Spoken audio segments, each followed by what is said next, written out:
Assalamualaikum warahmatullahi wabarakatuh. Selamat pagi peserta didik, ibu yang ibu sayangi. Mari kita sama-sama memulai untuk pembelajaran kita hari ini, yaitu pada bab keempat tentang dinamika persatuan dan kesatuan bangsa dalam konteks Negara Kesatuan Republik Indonesia, mata pelajaran PPKN kelas 12.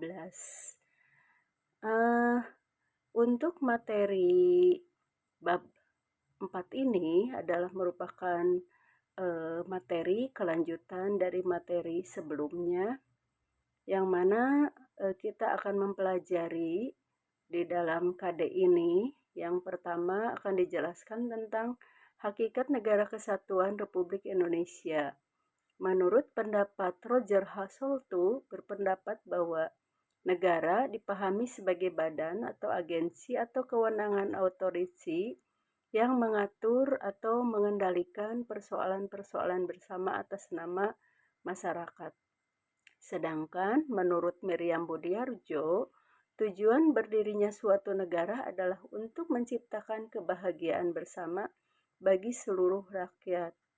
Dan unsur-unsur yang harus ada dalam suatu negara itu antara lain terdiri atas rakyat, wilayah, pemerintahan yang berdaulat.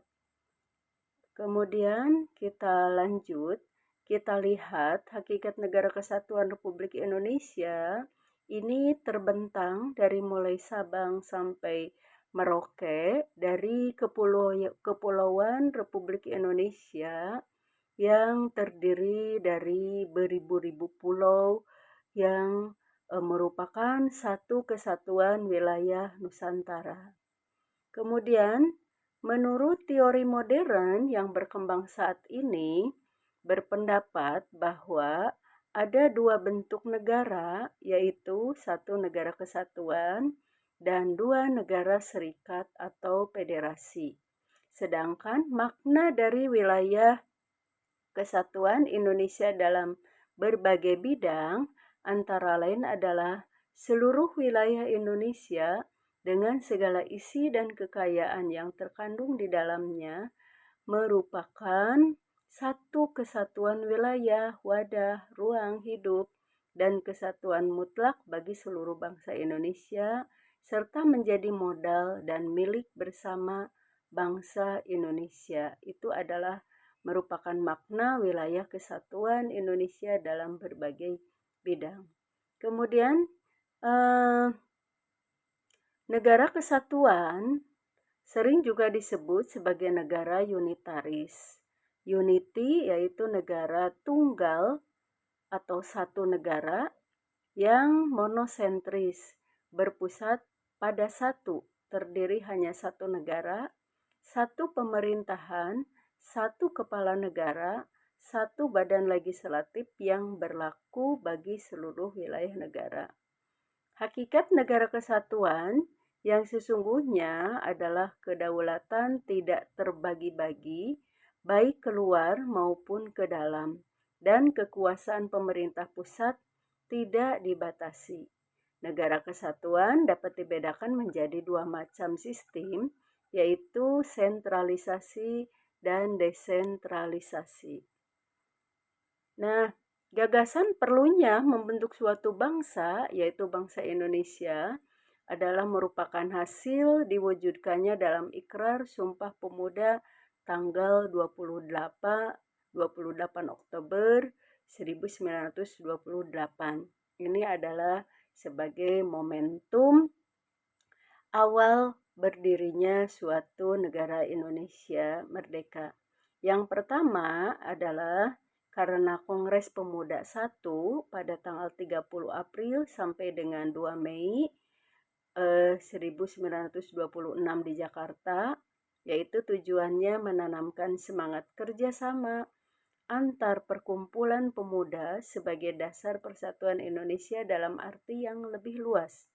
Kemudian Kongres Pemuda kedua yaitu pada tanggal 27 sampai dengan 28 Oktober 1928 Hasilnya adalah para pemuda menghasilkan kesepakatan bersejarah yang dikenal dengan Sumpah Pemuda. Ya.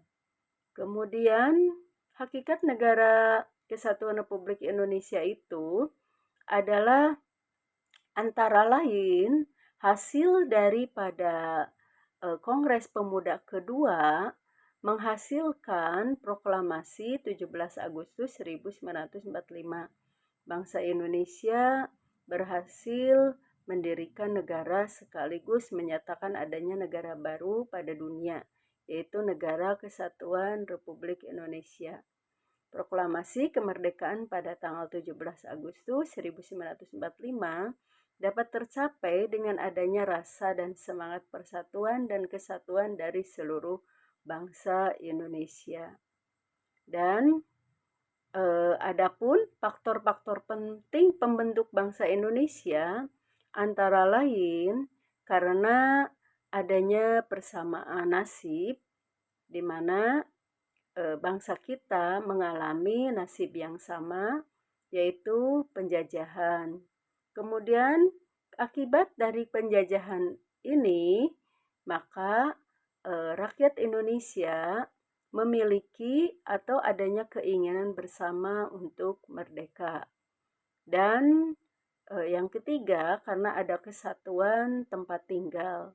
Dan yang keempat, adanya cita-cita bersama untuk mencapai kemakmuran dan keadilan sebagai suatu bangsa.